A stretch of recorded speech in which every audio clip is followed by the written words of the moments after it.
You know what would be better than watching this commercial? Watching your commercial. Join the party that is Make Your Day Richer TV by advertising your brand, business, or project during the show. Use us to promote what you're doing to make our viewers' day richer.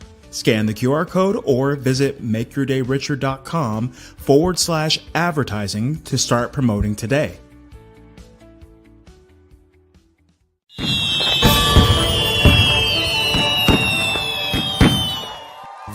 Make your day richer than it was before.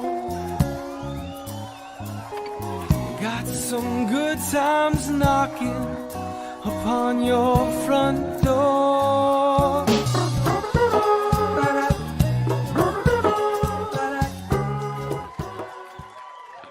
Well, hello everyone. Welcome. Thank you for 95,000 views and downloads of the show. It's a good way to start a Friday show, so thank you for that. It's also a really good time to just share the show now to get me to my goal of 100,000 by the end of the year, and only you can do that. So thank you for watching, for sharing, for supporting the show. I love it. We get to bring you amazing people every day, like we have Colin today, who, if you've got kids, this is the show for you. He hosts, produces, and is in his own variety show called The Get Up Show. And it's a weekly show for you and your kids. So he's going to be talking all about that.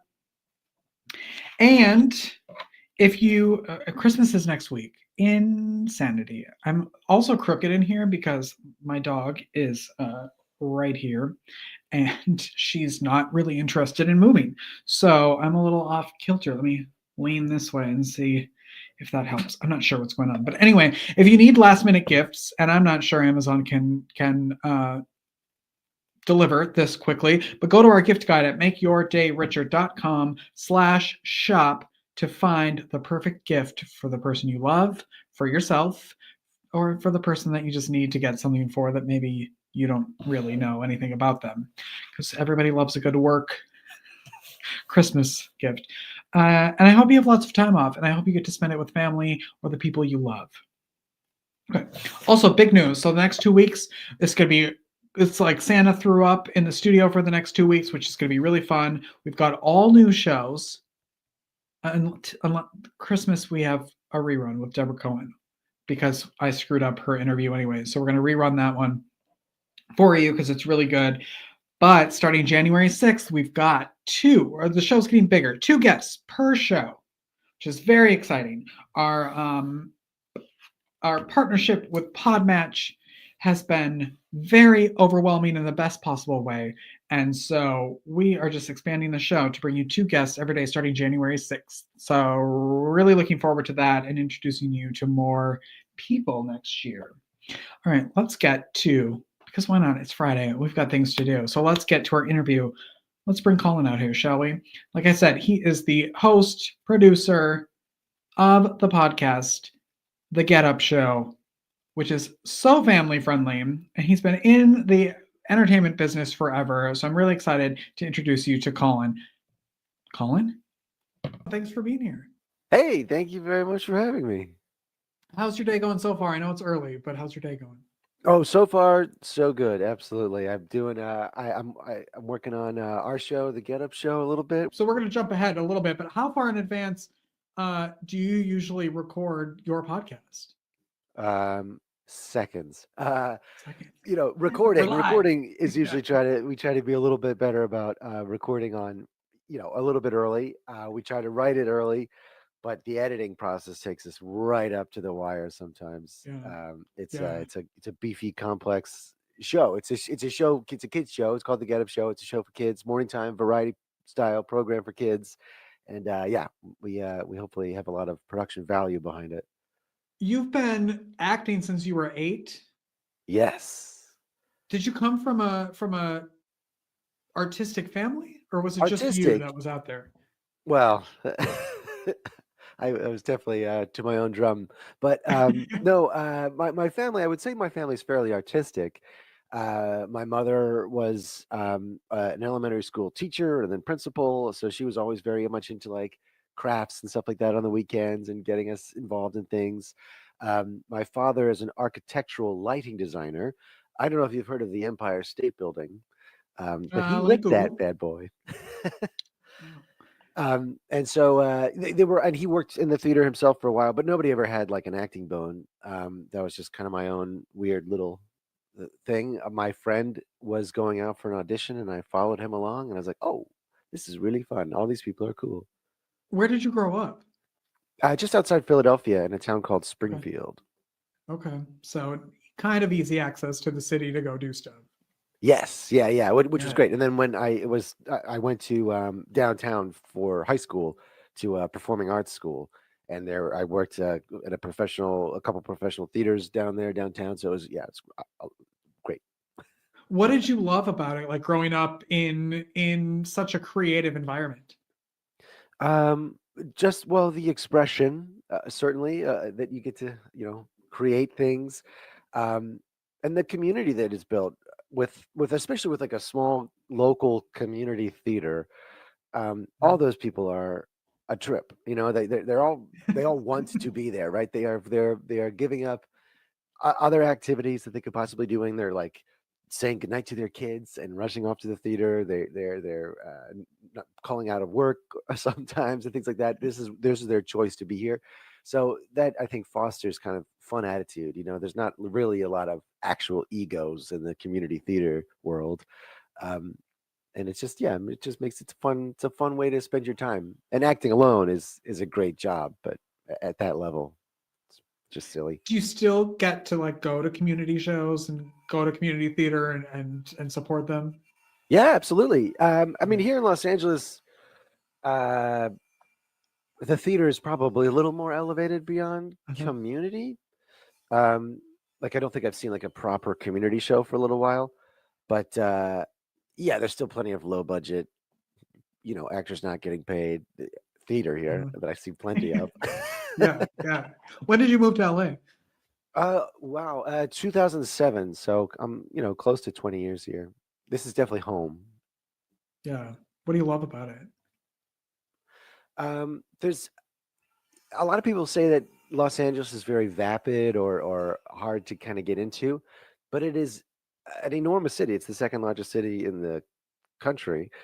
You can Mhm. do anything here. Everything exists for you. So whatever pocket you want to fall into, you can. And my family, we're in the artistic pocket. We've got great like muggle friends who have nothing to do with show business, and we get together and hang out all the time with them, and they keep us normal. But there's all sorts of free museums here, theater, movies. Um, yeah, there's just always kind of something fun going on. I love it here. Did you ever want to do anything else? Well, no, not really, not outside of entertainment. Yeah. Um, I worked the most honest job I've ever had was working at the Build-A-Bear workshop. Uh, and other than that, I worked at like a movie theater, but it's a small community, a small movie theater attached to my college. But that was cool. I got to be a projectionist, like the reel-to-reel Oh, projection yeah. with the little cigarette things. And I had a really kind of a few really wild experiences come out of that. Nothing ever caught fire, but lots of film broke. Reels went up in the wrong order. Like it's like this stuff that I still have nightmares about. And then But that was your otherwise, it's fault? been, oh yeah, all of those my Oh, fault. oops. Yep. Yep. Yep. Oh, that's funny. So tell us about the show and how it came to be. Like what sparked you to produce the show, create the Well, show? my wife and I have two kids. My wife is a director and a producer. I'm more of a writer, actor, occasional director. And we have two kids, little guys, elementary age, and they are very podcast savvy. They are entertainment savvy. They like, doing that sort of thing. And in the morning, we walk in there and we try to put something on to wake them up. They listen to podcasts at night, but all those are sleepy time podcasts. Oh, good. Oh, This is still good. They love activating. it. Yeah. That's all sleepy time podcasts, and then daytime podcasts. Sort of, I would say it's changing a little bit, but they tend more toward education. Mhm. Um, and so when we were considering something to put on for the kids to wake them up and to kind of get them energized, there wasn't really anything like that. And we looked at each other and we're like, wait a minute, we're creative people. We can do this. We can make our own show. So it took a surprising amount of time in development, just sort of trying to figure out what we would need. What does a morning show look like? We always knew that it was supposed to have sort of a drive time zoo morning show feel, a silly DJ. So it's me, I'm the silly DJ, and I do it in my closet because it's the only quiet room in the house. Of course. So the closet monster is my co-host. His name is Thorbert. And yeah, it's just because we want it to be morning. It starts out really quiet. Hey, good morning. It's a brand new day for you. It's time to get up. Then we play a little nice, quiet, gentle music. And then we just really start from there, ramping up the activity, the noise, the silliness.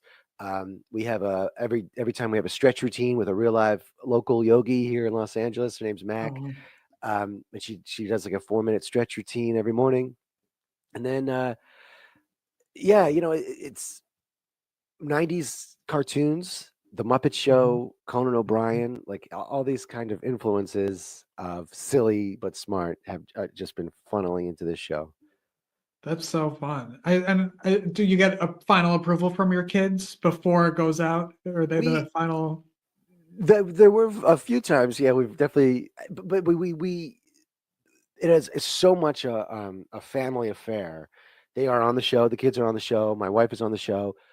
She and I write most of the sketches. We have a buddy named Matt Zambrano, who's another great like actor on podcasts and actor in general, theater maker in general. And he writes. We have every episode has a weather report, sort of an erroneous, wacky weather report. So he's the chief writer on that segment. He does characters for that segment. But our kids have actually pitched us ideas and then just straight up been goofy, silly kids that we, chat with and listen to, and we're like, oh, that's fun. I'm going to write that down. My wife, we're in our second season, and in the first or second episode, the middle sketch is about a water bottle that loses its denim jacket friend, and he enlists the other lunchbox items to go find the jacket. And that was just based on my son showed up and was like, I lost my water bottle. And daughter's like, oh, you know what? I have the water bottle. Your teacher gave it to me. Everything's fine. And my wife just kind of went spiraling off. Are you shocked at like what ideas come out of your kids? I don't know about shocked, but their innocence is incredibly funny. And yeah, just the goofy stuff that they say and do is just enjoyable just to sit and listen to them. And now that we have this platform, we get to kind of turn it into something for them, which is exciting. But also sometimes they get annoyed. Of Like, course. well, Yes. that's not what I told you it was. It's like, I know, but we had to change it to make it work. That wasn't the real story. Yeah. Yeah. That's not on there. Tell everybody where they can find the show and how often it comes out. It's on all your favorite podcast platforms. iTunes, Spotify, all those things. It comes out every Monday morning so that you're right there ready for the week ahead. Wow. And you said you're in the second season. Yes. And how has that been going? Are you always like, what I do is always like, okay, what's one thing I can like change, like one thing I can make better. So what's the production been like on this show? Like, how has it been? It's been, it's just pure joy to get to make, especially because it's such a family affair. No one's, we don't have to go too far to kind of hustle people. We bring in a whole slew of actors, really wonderful actors that we have worked with over the years in various capacities. So they'll come in, they'll play 2 or 3 characters that we kind of chomp up into 2 or 3 different episodes. But yeah, when we started, I came up with 4 ideas, and I was like, okay, I think we can make the show work. I've got 4 ideas. Let's make those 4 and see what happens.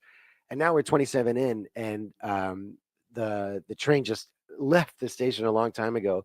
Andy Richter, speaking of Conan O'Brien, Andy Richter had some phrase. He said, like, it just felt like every day we were laying track for a train that we could see. And that's the way this show feels. Like it's relentless, but joyful and in a good way. Really fun. Yeah. Yeah. But Oh, this show's got to come out. We got to write. It's about 40 minutes. We got to write a 40-minute variety show every week. Cast it, produce it. It's crazy. yeah. And people don't know how much work that is. How Yeah, much goes into doing something like that. Yeah. yeah. The Yeah. other day we had a popcorn, a silo explode with popcorn. That doesn't exist in the real world. So we got to like you get the metal buckling. You gotta fill the silo up with all the oil and hot butter, and then get the kernels popping. But inside the machine before it can actually explode. And then what does that sound like? And we put it together, and it sounds. Oh, that's what a silo sounds like. But man, it takes hours of searching for sounds and compiling it all together, and it's fun. Yeah, you can have a great idea, and then you got to go, oh, how do I actually make Yeah. that Oh work no. in real life? Yeah. Yeah. Yeah. Who would you say like the age group that the show is for? 5 to 15. My 70-year-old mom enjoys it too. So Mhm. I think anybody could really enjoy it. The way that, because we're sort of operating as adults, we don't like to talk down to our kids. I've had a couple people come in and write on the show, and I like strike words like silly or like, oh, let's just talk about ice cream. Like, no, kids can handle a lot. They're interested in bigger subjects. They're interested in funnier things. They can follow along in an audio format just fine. We don't need to like explain every blessed thing that's kind of going on. So because of that, because it's just silly, because it has a smart bent to it, I hope really anybody can listen to it, and anybody can certainly benefit from the stretch routine that we do. Of course, of course. Tell everybody the name of the show again. It's the Get Up Show. And if you're gonna search for it, it's the Get Up with an exclamation point show. The Get Up Show. Oh, you've got mugs. I love a good mug. Where can I get one of those? Are those on your website? Yes, the Get Up Show podcast.com. Okay, perfect. All sorts of great I love a merch. good logoed mug. Yes, perfect. What do you love most about your life right now? Most things I love about my life. My day job is as an actor, and the motion picture industry has sort of fallen apart a little bit upon itself, and it's kind of messy. And we're already entering into a regular slowdown that happens every year with the holidays. And people keep asking me like, how you doing? You doing okay? And I say, you know what? My life is great. Work stinks, but my life is fantastic right now. Healthy kids, happy life, happy wife. Yeah, good Good. group here of friends and regular work on this show, and it's so yeah, everything's great. How about you? Good. How's That's your so life? good to hear. My life is great. I get to talk to people like you every day, all day. I have no complaints, truly. I was literally meeting with my therapist the other day, and he said, do you have like a negative thing for the week? And I think for the first time in 40 years, I was like, I don't think I do. That's great. So I It's can good try to to have find one, negative. but The negative yeah. stuff. Yes. But we've gone along a lot of negative in 40 years. So it was good to like have a week of like, no, it just was good. So I can't complain. Absolutely. I cannot complain. I hope you come back whenever you have something to talk about. Any upcoming projects would be great. I'll happily Thank have you you. here. I'd love to come Thank you back. so much. The Get Up Show, Mondays, wherever you get your podcasts. Colin Borden, everyone. We'll take a break and we'll be right back after this. Tired of harsh chemicals in your home? Let's change that. At EcoGlow Cleaning, we bring eco-friendly expertise right to your doorstep. We will make your day richer by bringing a glow to your home or office. For over 20 years, EcoGlow Cleaning has been the trusted choice for professional cleaning services in the Charlotte area. From deep cleaning to regular maintenance, EcoGlow Cleaning offers a wide range of services. All services are tailored to your needs and schedule. Our eco-friendly products ensure a healthy and safe environment for you and your family, including your pets. For a free quote, visit our website at www.ecoglowcleaning.com or give us a call at 704-777-9768. EcoGlow Cleaning is a proud sponsor of Make Your Day Richer TV. On Monday's show, we have Angela Beyer, who was former Miss Universe, Miss USA, Miss Florida. She's a busy woman, and she is going to talk all about getting healthy, not just for the new year. It just coincided that she was here, but because we should all be getting healthy all year round, and it should not be when everybody else is at the gym. trying to get healthy in January. So that's what we're going to do. Have a great weekend. Go make your day richer. Go make someone else's day richer. You have made mine by watching the show, and I love you for it. Now's a good time to share it. We've got 5,000 more views by the end of the year to get to my goal of 100,000. So please help me out. Have a great weekend, everyone. See you Monday. Bye-bye.